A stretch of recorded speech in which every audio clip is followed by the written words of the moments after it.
history of shamanic use in the Andes of South America.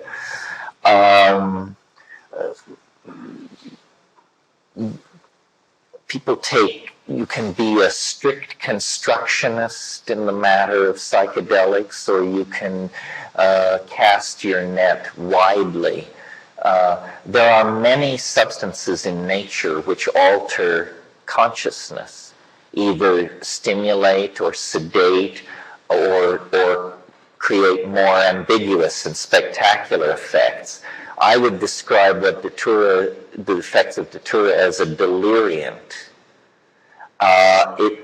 Now, the shamans who use these things have special techniques both of preparation and of training that allow them to control or navigate around the more unpleasant aspects of datura. It tends to provoke memory loss, shall we say bizarre behavior, such as taking your clothes off in public and so on.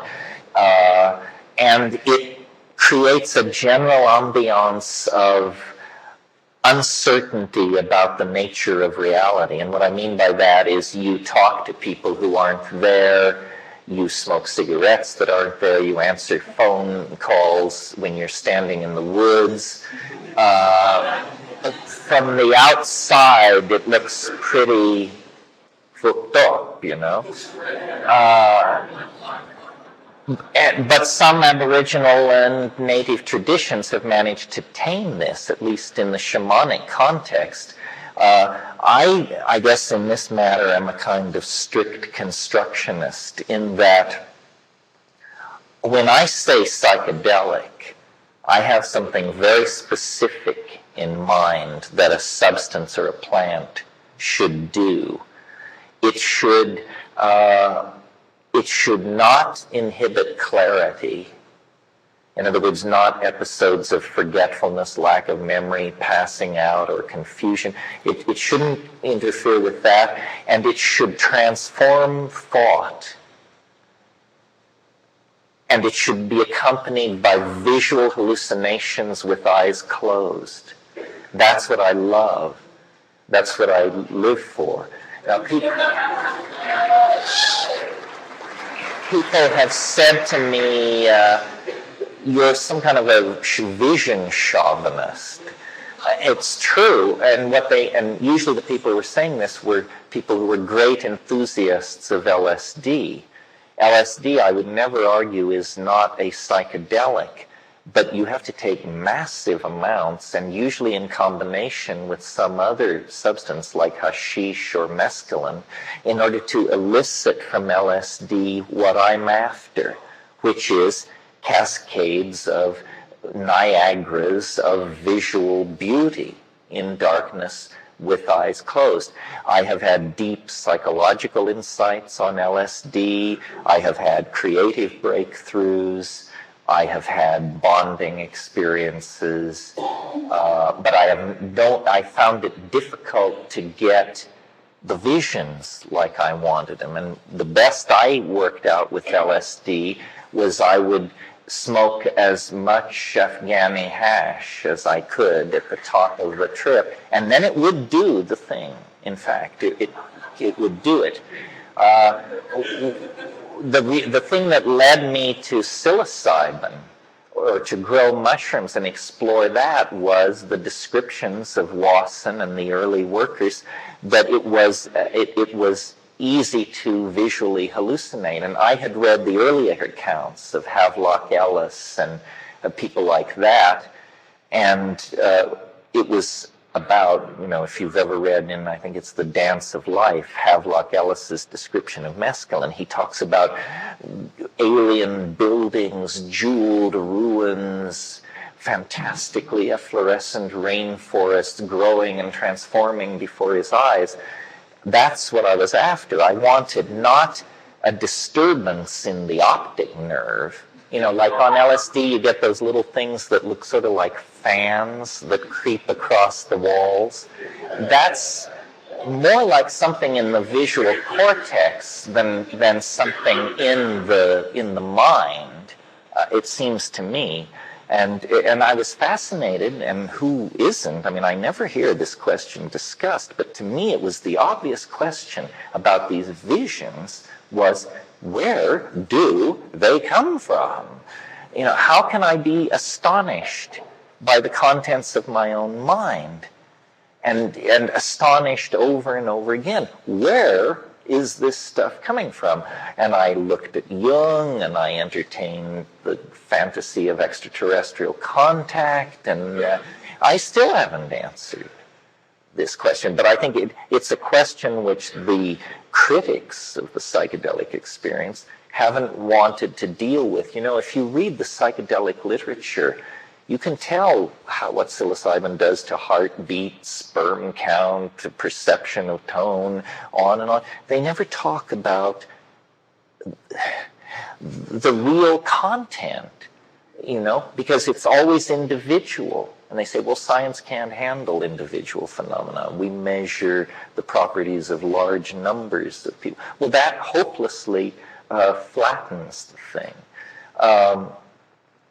I know this is a long answer to this question, but it's worth laying all this out, because the lady's question raises issues of how do you categorize psychedelics, which aren't, are some dangerous, and to what degree? Certainly Datura is dangerous, not only because of its delirium quality, which makes you irresponsible, but also because it dilates your pupils and you stumble around, and at higher doses it can cause convulsion and death, which is a rare thing from what I consider the true psychedelics.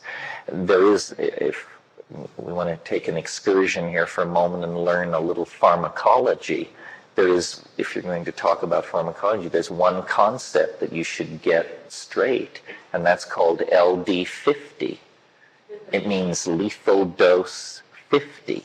What does this mean? Well, you have 20 rats, and you give them a certain amount of, let's say, mescaline.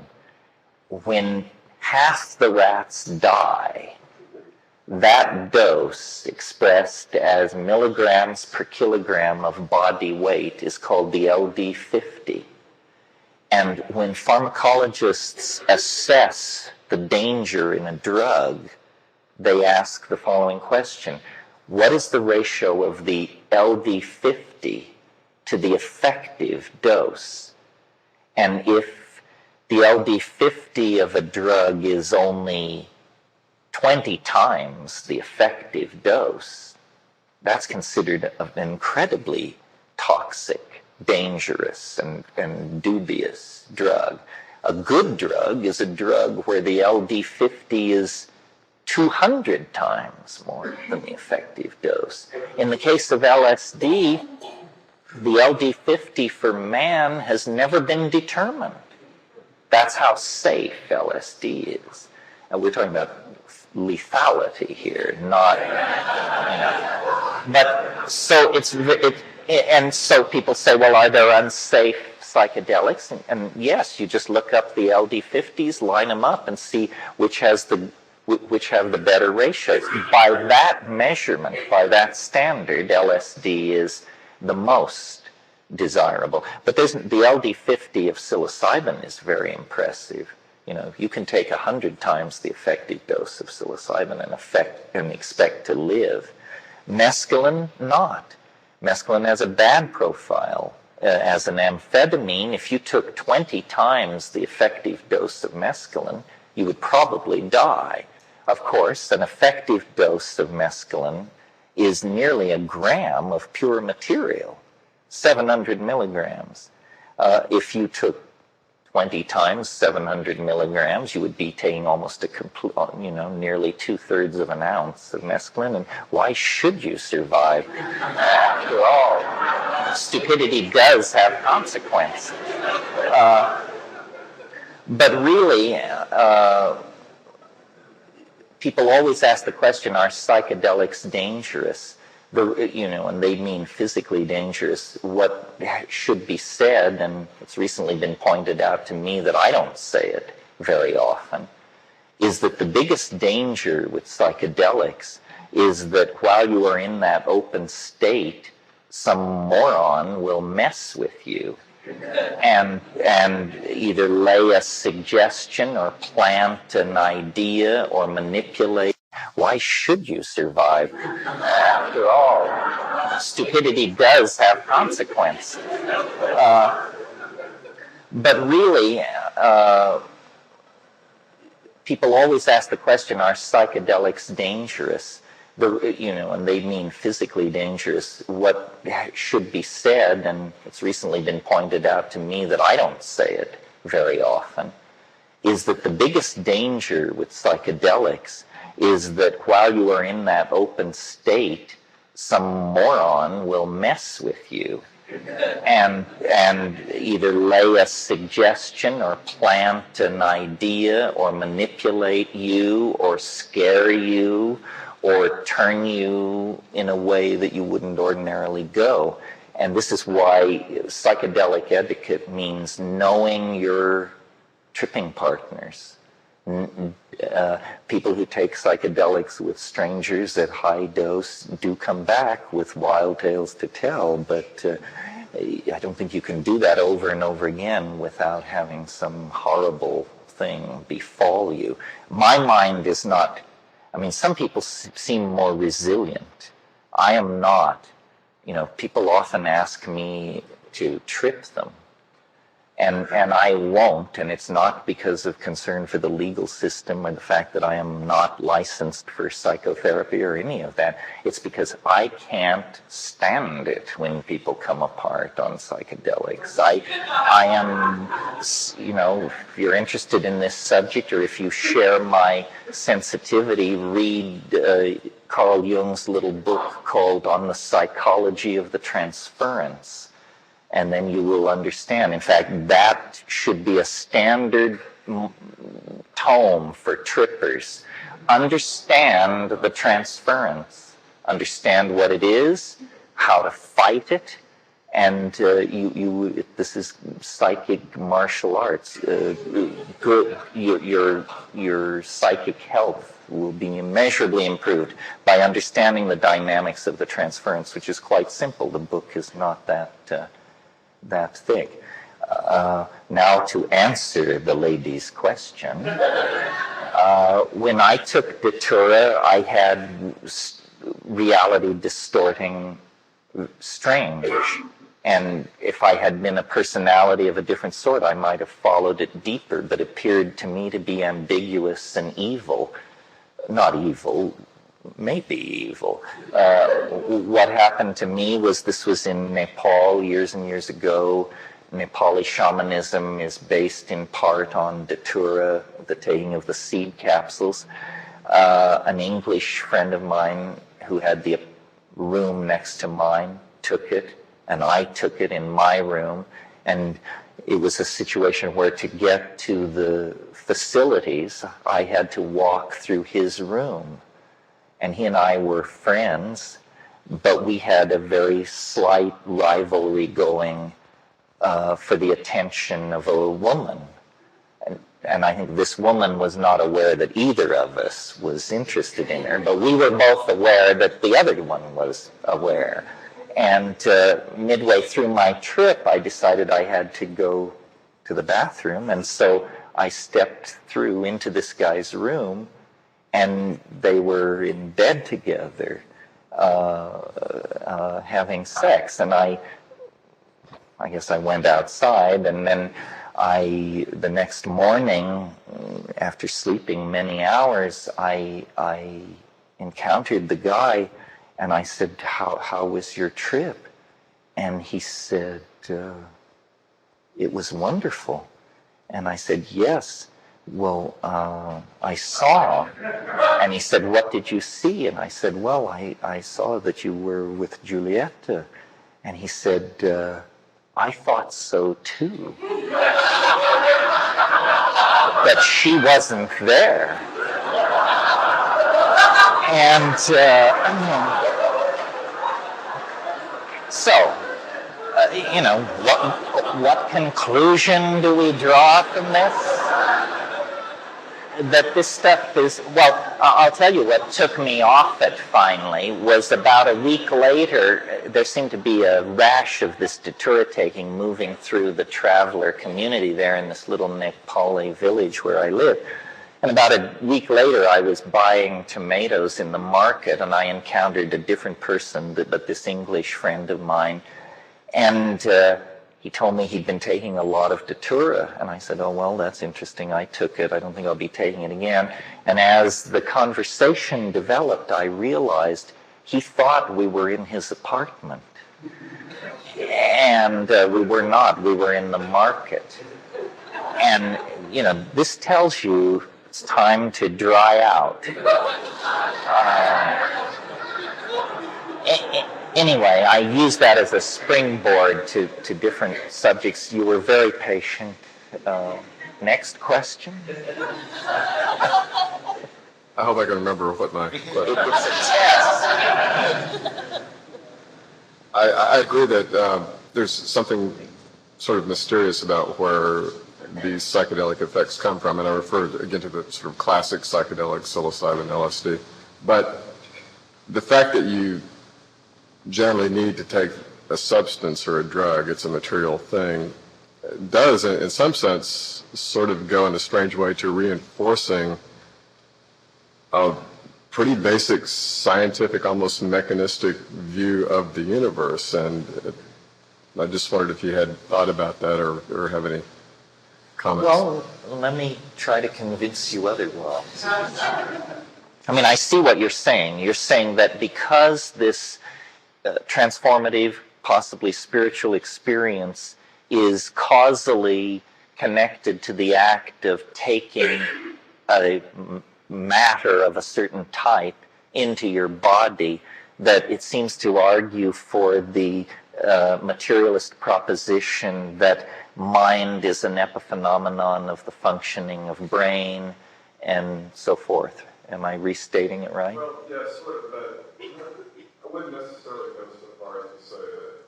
it forces you to conclude that the mind is an epiphenomenon of the brain, but that there is some sort of real validity to chemistry, mathematics, physics, and that you talk about the localization at this moment, that those things are in some sense far more real than, say, channeling, what did you say? Oh, I see what you're saying. Yeah. Well, yes, I mean, this relates to what I was saying about the balkanization of epistemology. It's really strange to me that science is in the act of flinging open the curtains on a staggering vision of what it is to be alive in this cosmos.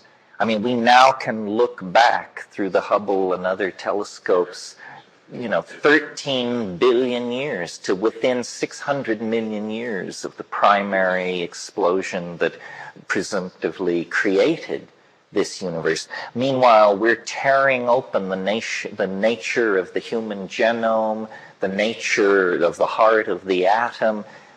This is the great age for the expansion of the scientific vision, but the population is somehow incapable of staying up with what's going on, and so we have the greatest proliferation of occultism in all forms since the 16th century. It's almost as though there's a bifurcation of the culture. The makers of new science are going deeper and deeper in a direction that the rest of the public not only cannot follow them into, but is actually headed the other way.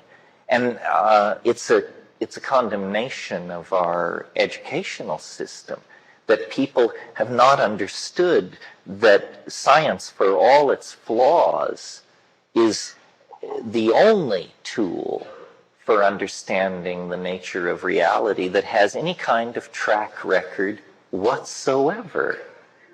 The others just have a story to tell.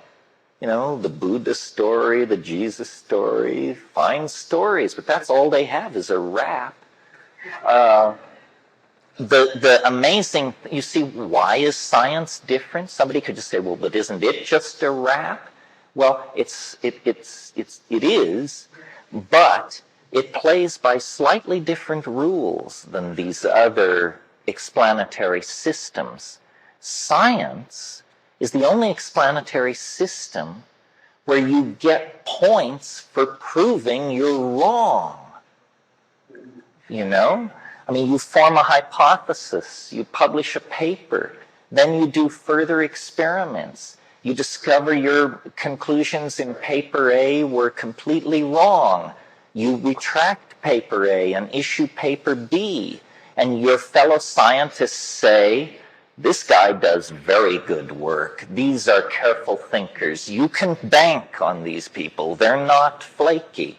What religion operates like that? Can you imagine coming out of the ashram and having the guru say to his students, well, we managed to reduce that hypothesis to rubble in the morning meditation, didn't we? So,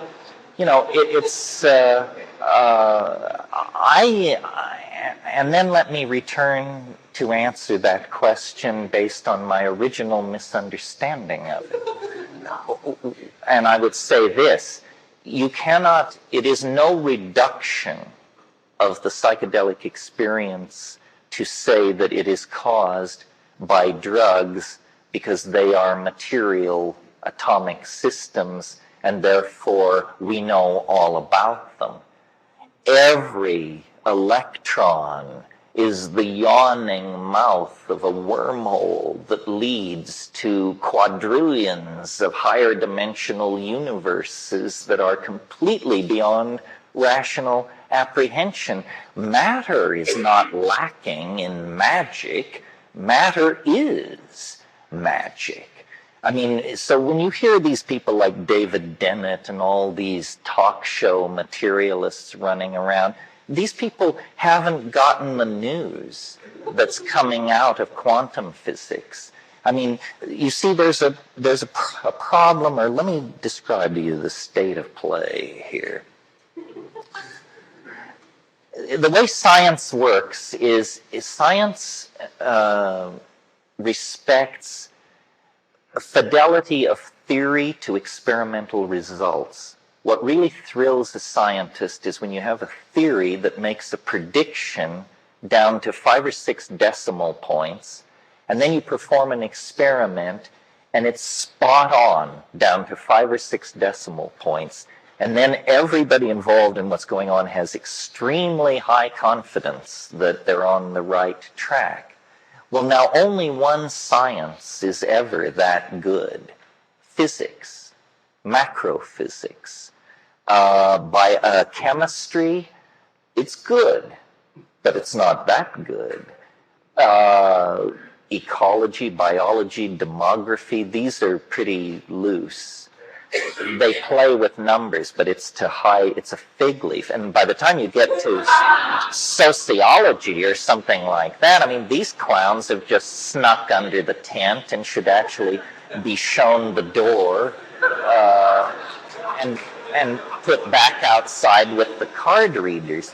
So for several hundred years, since, let's say, Galileo and serious physics, this is how science has been. It's been a pyramid of envy directed toward the paradigmatic science, which was physics, and which could produce this incredible congruence of theory and experimental data. Well, so then physics, of course, charges forward deeper into matter, asking deeper questions. Well, once you pass below the level of the electron, it's like suddenly, it's like smoking DMT or something. Absolute madness breaks out.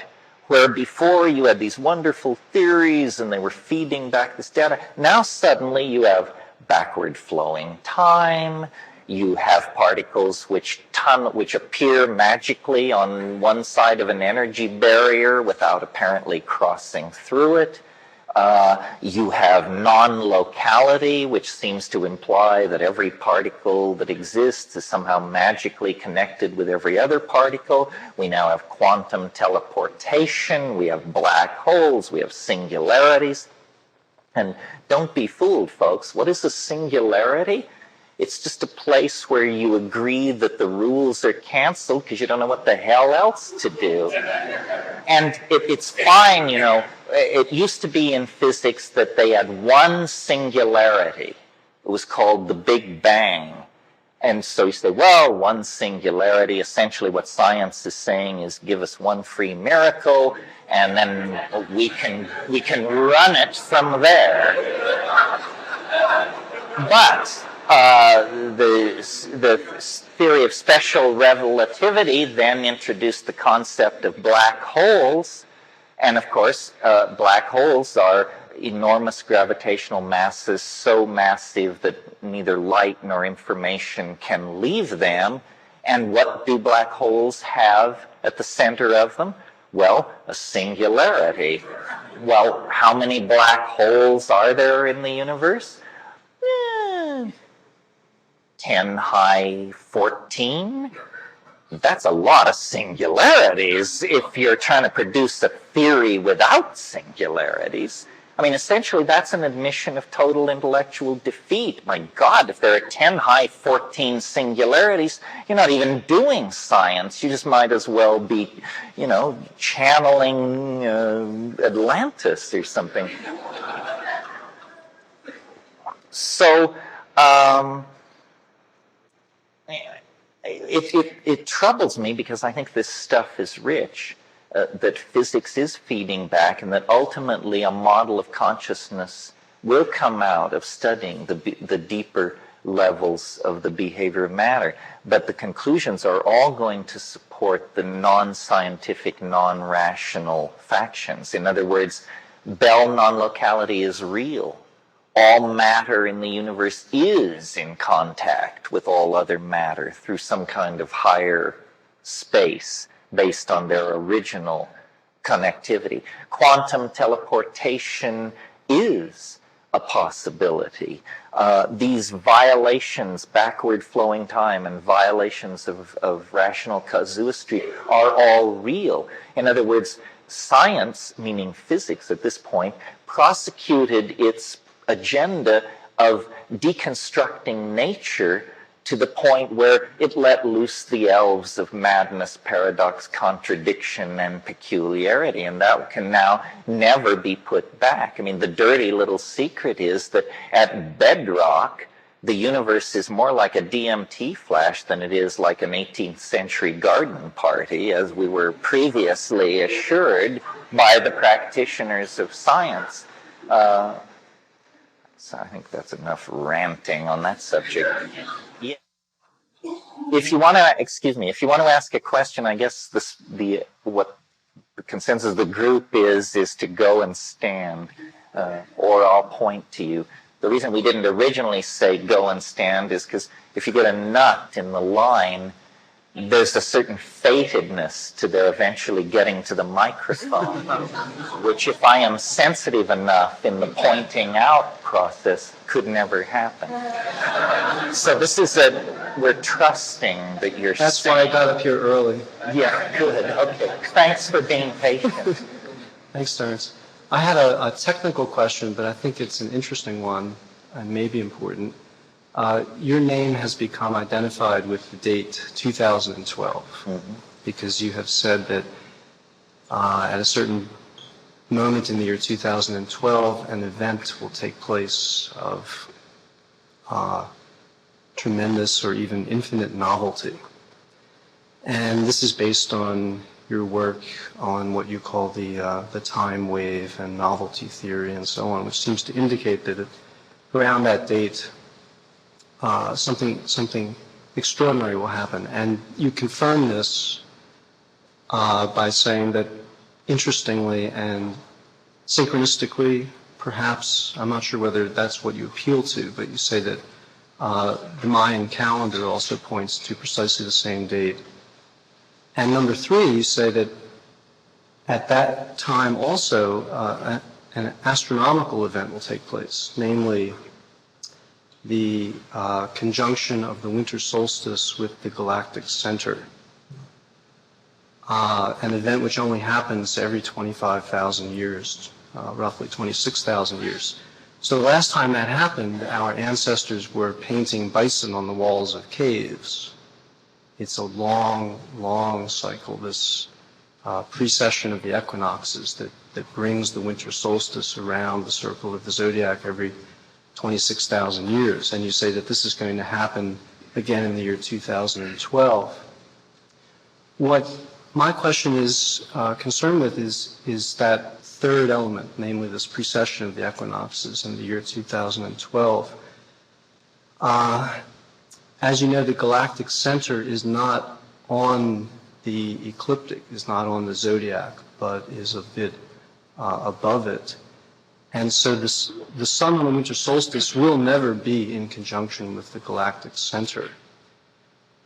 But an event that is linked with that, and I think far more precise and significant, is the fact that not in the year 2012, but right now, as we sit here, the winter solstice is moving into conjunction with the place where the galactic equator crosses the zodiac. This is happening now, 1998, 1999. I'm wondering why you look to this year 2012 and the imprecise conjunction with the galactic center rather than the precise and remarkable return of the winter solstice to the galactic equator, where it was, again, 25,000 years ago when the cave paintings, when the first bursts of self-consciousness were occurring in our species. And I raise this not because I think or know that there's any truth to the meaning of this, but I do find it exquisitely beautiful that this is happening right now. And I'm wondering what you think about that. Well, thank you for framing and imparting an extremely intelligent question. I mean, you got it all, almost all right, and all the details right. And for those of you who have no idea what that was all about, I'm not sure I can help you. But for those of you who do know what that was all about, here's my response. First of all, your statement that the galactic center is now transiting the solstitial node rather than in 2012, that's the only part of the thing you laid out that I would that I would disagree with, and here's why. When we say the galactic center, it turns out when you turn the lights on that concept that it's extremely slippery. The galaxy is not a basketball.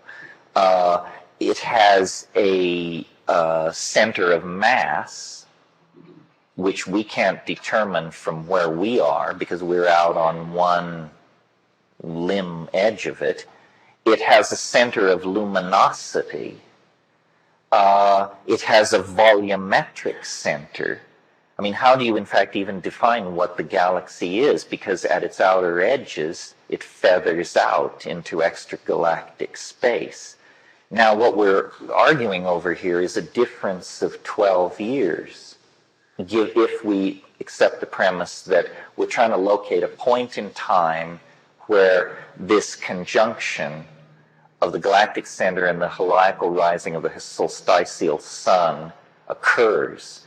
Now, if you run out and buy a program to run on your PC like Voyager, and you look at these solstitial sunrises over the next 14 or 15 years, it actually depends on the program you buy, what the contention is that is supported.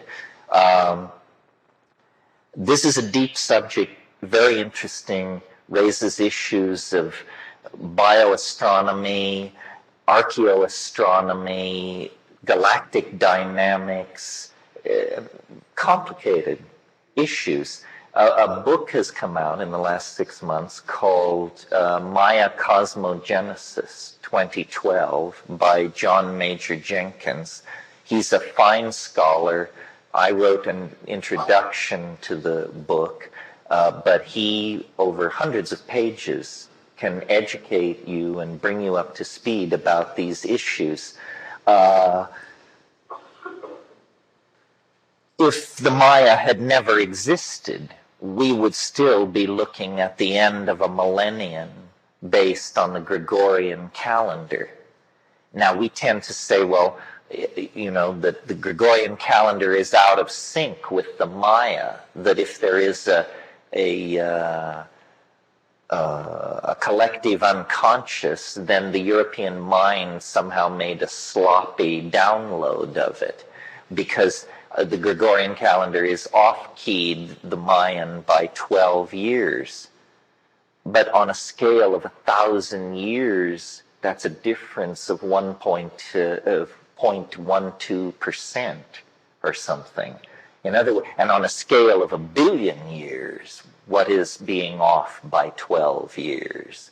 On a scale of 1 million years, what is being off by 12 years? So it seems crazy to me to have, you know, violent factions for 2012, and then the point is that something, the galactic mind, the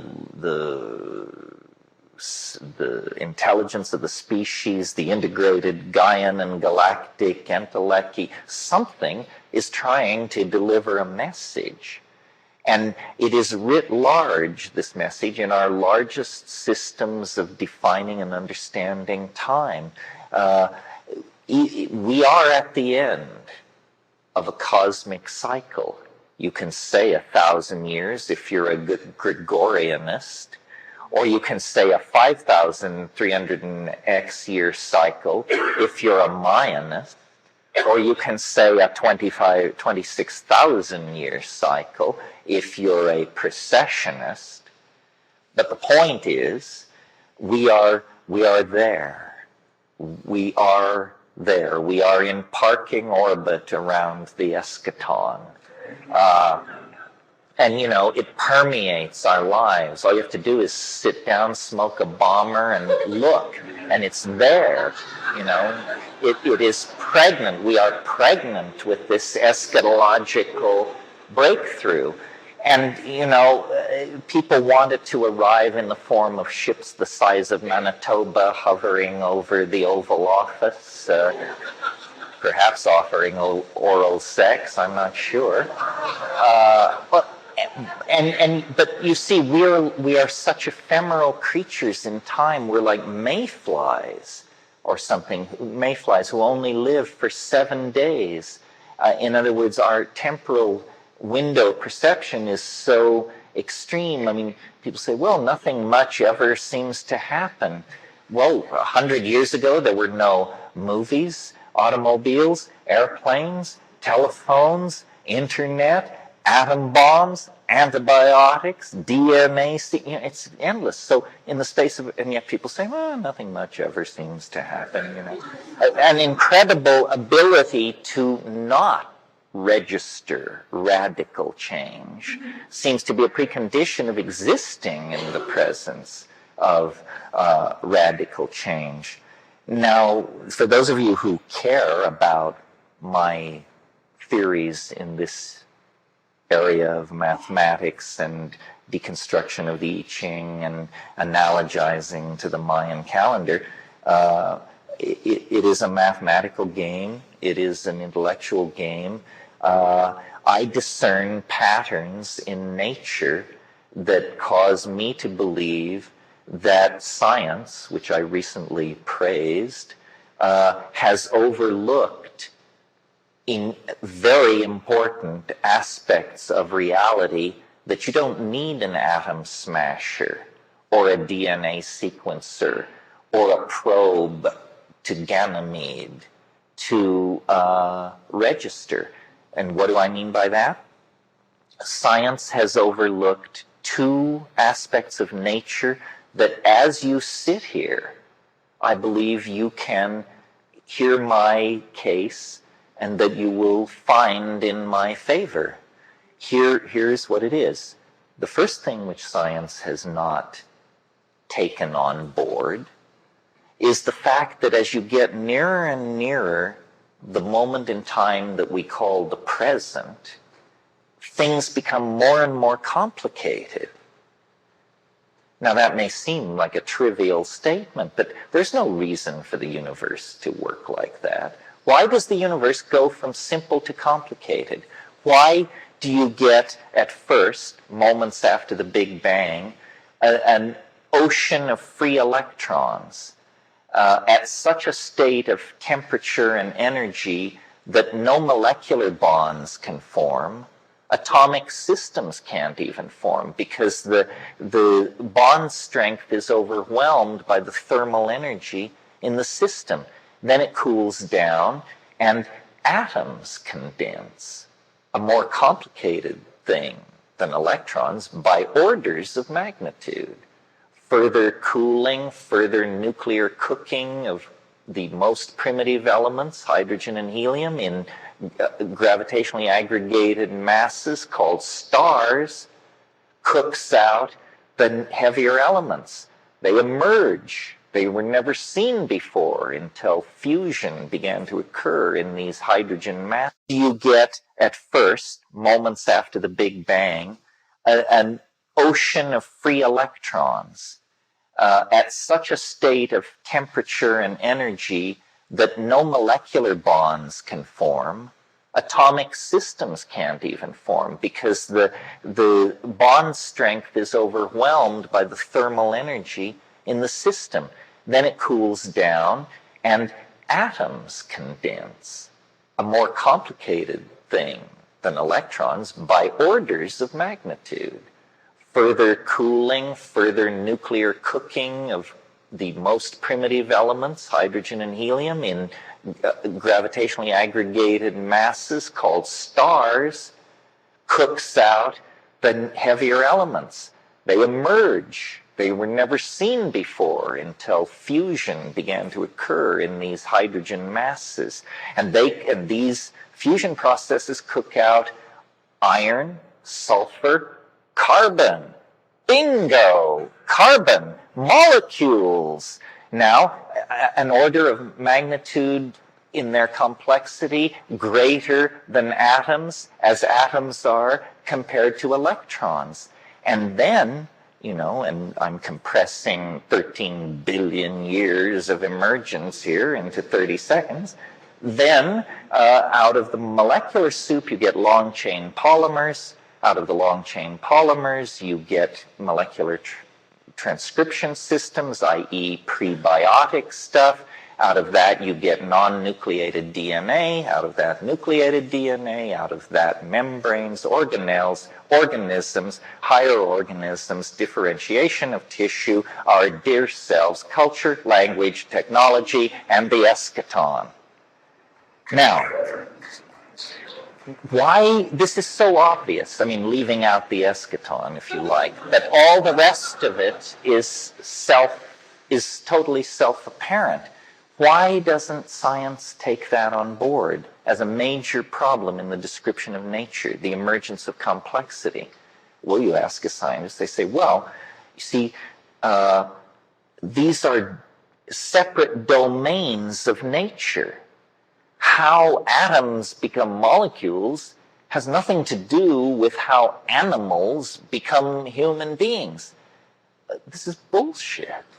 This is just some kind of compartmentalized thinking where you don't want to come to grips with the overarching metaphors that are working on various levels. The advent of the understanding of the fractal ordering of nature now makes it clear that voting patterns in Orange County, distribution of anemones on the Great Barrier Reef, and the cratering of Europa all follow the same power laws.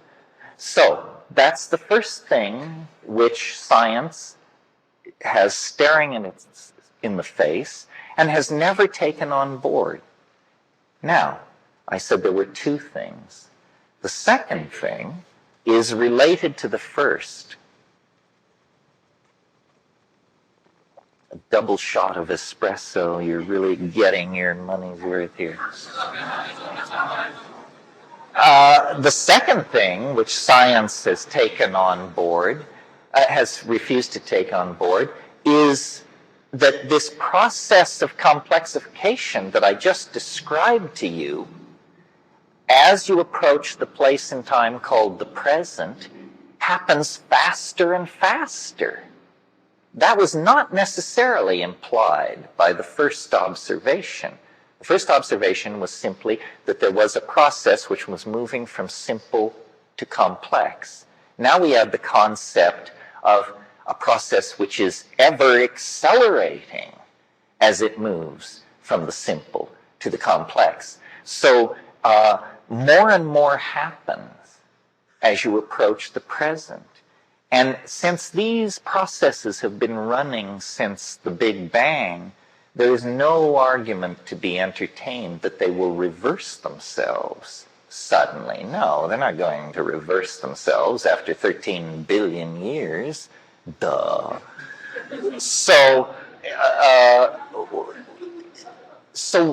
but the implication of that, carried to its ultimate extreme, leads to a conclusion most people find too wild to entertain. If the universe is evolving deeper and deeper into complexity, faster and faster, and if now in a human lifetime we can see a small portion of this curve, it no longer appears flat to us because of our nearness in relation, you understand what I'm saying? That we can actually discern the curve. And so that means, I believe, that by extrapolating this process, we should then logically conclude that we are very near, relative to the life of the universe, we are very near to the place where this ramping up of complexity will become so excruciatingly rapid that more change will happen in a single week than happened in the previous 13 billion years. And that then there will come a moment where more will happen in a single minute than happened in the previous 13 billion. And then a moment will come when more will happen in 6.55 times 10 to the 23rd erg seconds. More will happen than has happened. People say, well, but that's crazy. I mean, what kind of universe is that? Well, wait a minute. What's so crazy about this? Let's look at what the competition is peddling.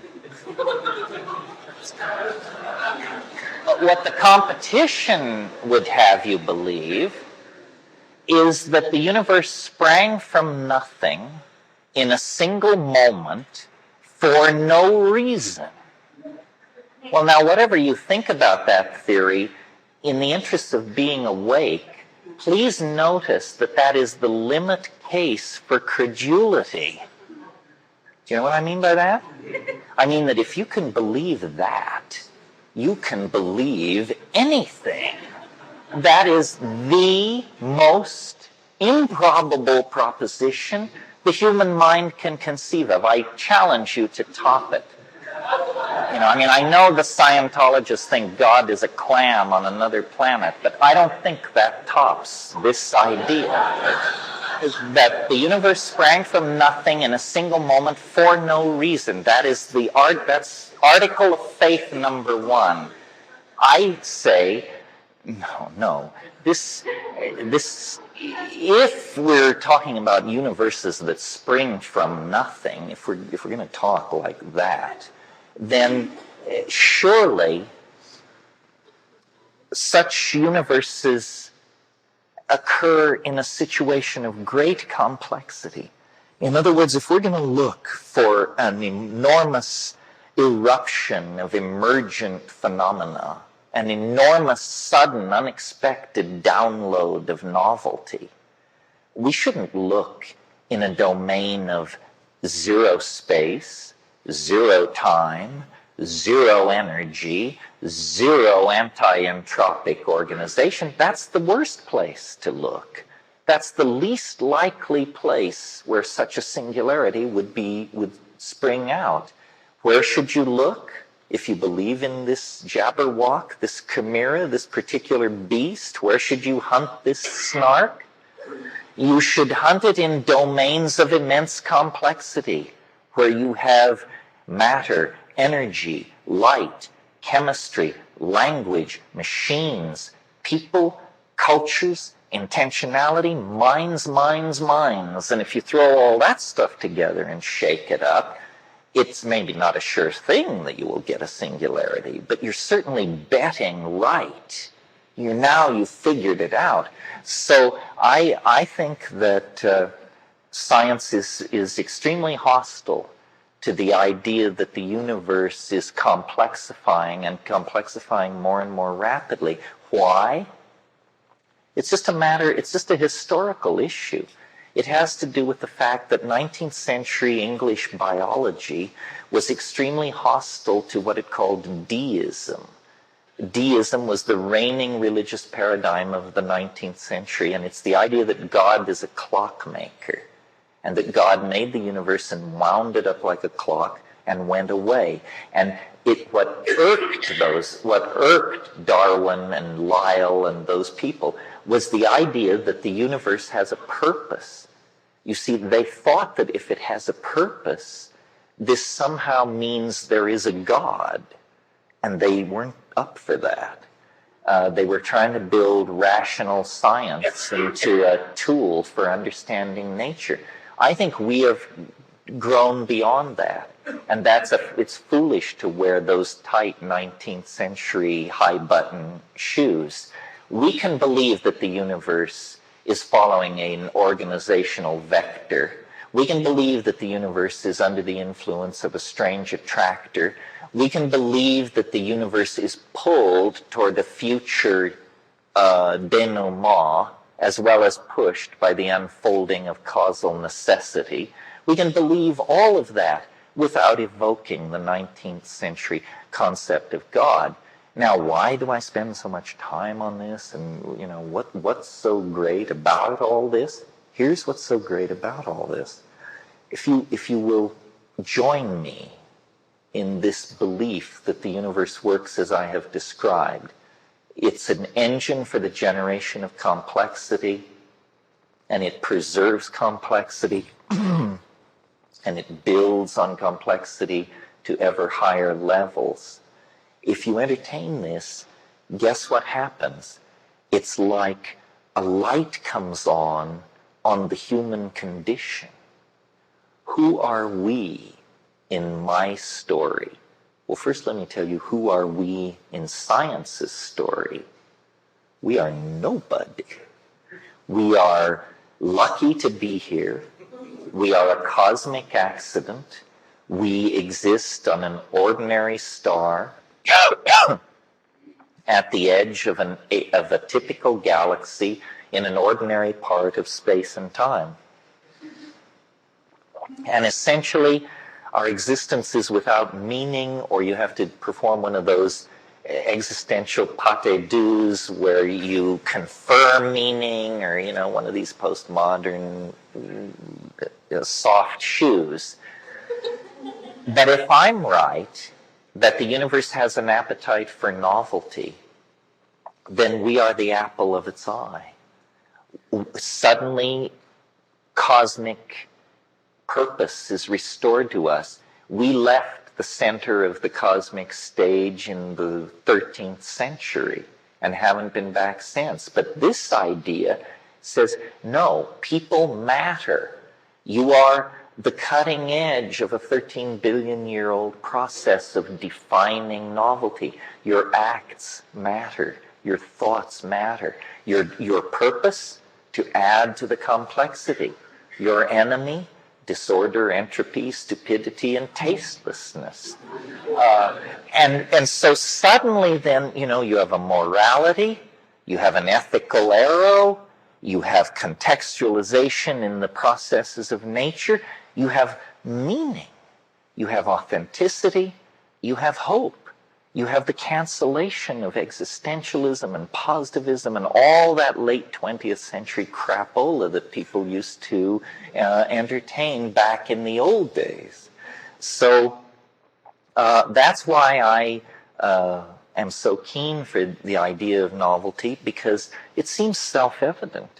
And, we can argue about whether the eschaton will arrive in 2000 or 2012 or 3000. But I cannot believe that there is anybody in this room tonight that the hardest thing to imagine is human history going on for hundreds and hundreds and hundreds and hundreds of more years. That's impossible. We see around us the processes that make of history a self-limited game. The clock's ticking, folks. You think we can do gene splicing and internet and psychedelic drugs and manipulation of our genetic material and star flight and atom antimatter and quantum teleportation and all these things? You can extrapolate that 500 years into the future? Don't be ridiculous. No, history is some kind of a phase transition. It only lasts about 25,000 years. Some people think that's a long time. Some people think it's a short time. It depends on where you stand. I think of it as snap. One moment you're hunting ungulates on the plains of Africa, and the next moment you're hurling a gold ytterbium superconducting extrastellar device toward Alpha Centauri, with all of mankind aboard in virtual space being run as a simulation in circuitry.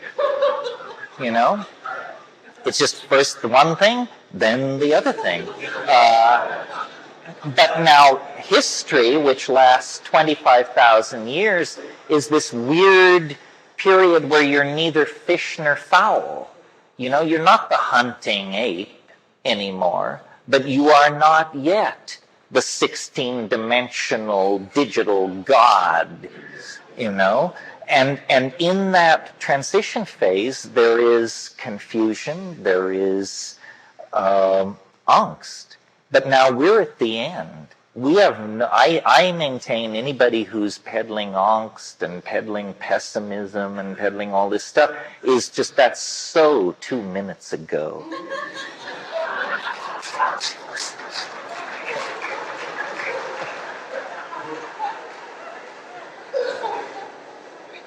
Question. I heard you on the radio being interviewed a while back talking about it's DMT. Is that the? That is. And that got me really interested. And you said that it was basically unavailable. From me. Is that your question? No. Close. Pardon me? No, I was really wondering, I had interpreted that you had said it was pretty much unavailable, period, and I was wondering if in fact it was available, and if not, that just sort of renewed my interest in psychedelics, which now you think is the second best choice. Well, first let me say, because it's an... And I'd like to hear maybe just a little more about DMT. Oh, okay. Well, first thing let me say, which is a piece of practical advice, the psychedelic community is cleverly invisible because our choices in gender expression, fashion, so forth and so on, have, by crypto osmosis, come to dominate the values of the culture. We can no longer tell ourselves from straight people. So the only opportunity where we really come out of the woodwork is a thing like this. But then, of course, there's a tendency to fall into old think, and everybody focus on the alpha male Spielmeister at the front of the room. So let me point out to you, I'm going home to Hawaii tomorrow morning, but this is your community. This is your community. And whatever it is that you think you need, there are a dozen people in this room who can help you out. And I am not one of them, because I have a different assignment. But look around, and of course, be careful. But after all, this is about consciousness, right? I mean, if you're not conscious enough to conduct that social transaction without flubbing it up, that's probably God's way of telling you you shouldn't be proceeding toward high doses anyway. Yeah. Oh, and you wanted me to say more about it. The black and red poncho. The man in the black and red poncho. Yeah, I mean, in a way, it's impossible to talk about DMT, but on the other hand, it's fun to try to talk about it because it pushes the horse of language into a lather. Basically, when you smoke DMT, what happens is pure confoundment. And, I'm trying to speak generally here, in the sense that different people are confounded by different things. So, of course, it addresses you personally. Your level and tolerance for confoundment is a very personal thing. People have asked me about DMT, is it dangerous? And the real answer is only if you fear death by astonishment. And you deliver that line and then people laugh, except the people who've done DMT don't laugh. Because they understand, death by astonishment is no remote possibility. Death by astonishment is right there. When was the last time you were astonished? Unless I smoke DMT, it doesn't happen to me. Amazed occasionally. Astonished, never. Astonishment is when your jaw hangs for a long time. And DMT is simply confounding. Now, how could something be that confounding? I mean, you can imagine taking a drug and realizing that you should treat your partner better, or realizing that God really exists, or realizing that you should exercise more, or realizing that the planet is an organized intelligence. But how could something be as confounding as DMT is?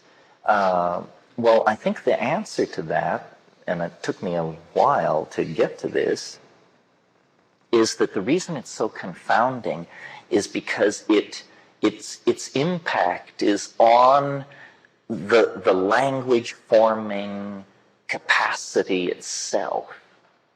So the reason it's so confounding is because the thing which is trying to look at the DMT is infected by it, by the process of inspection.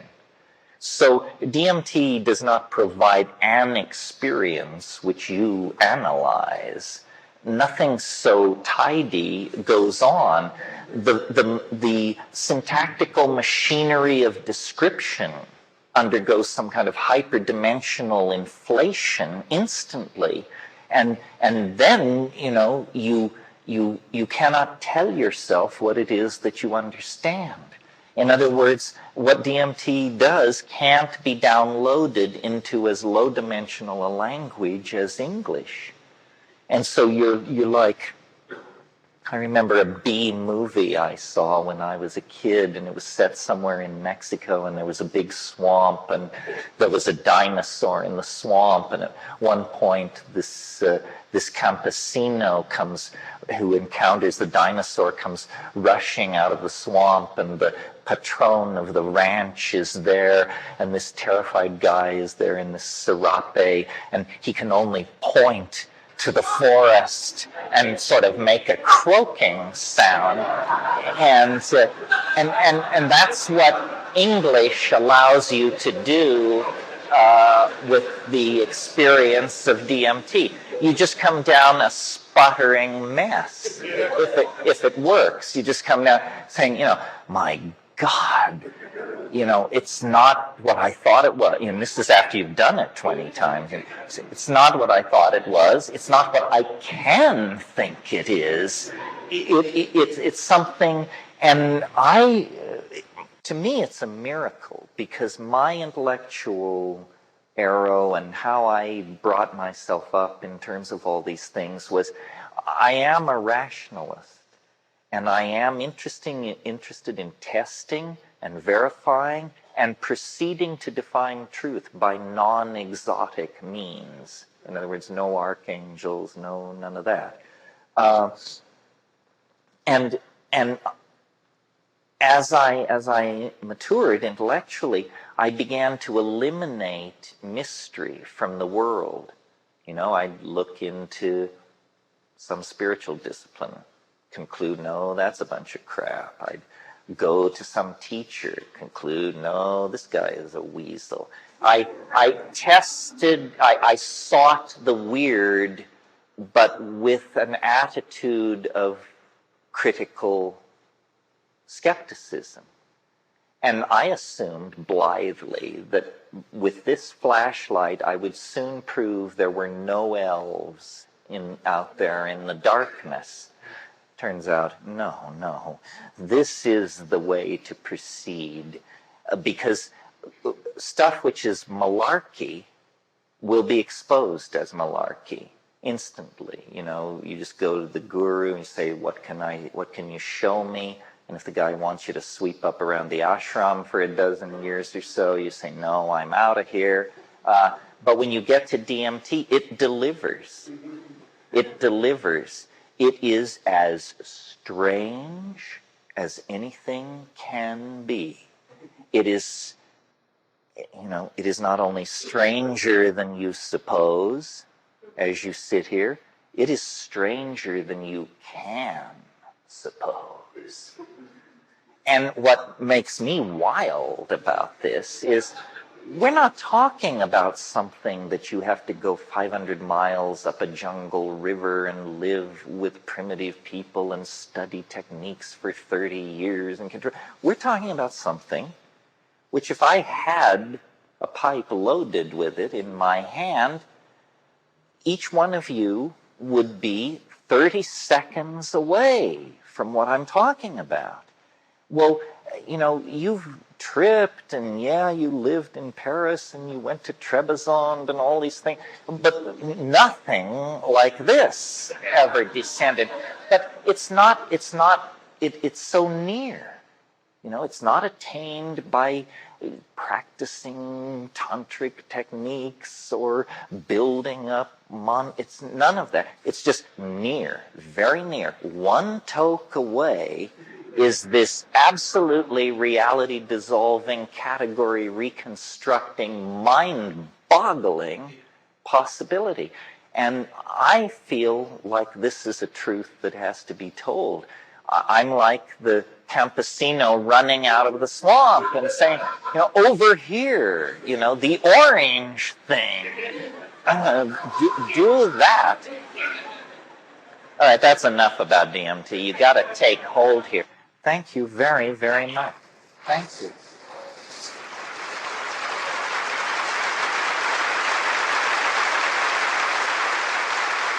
Thank you.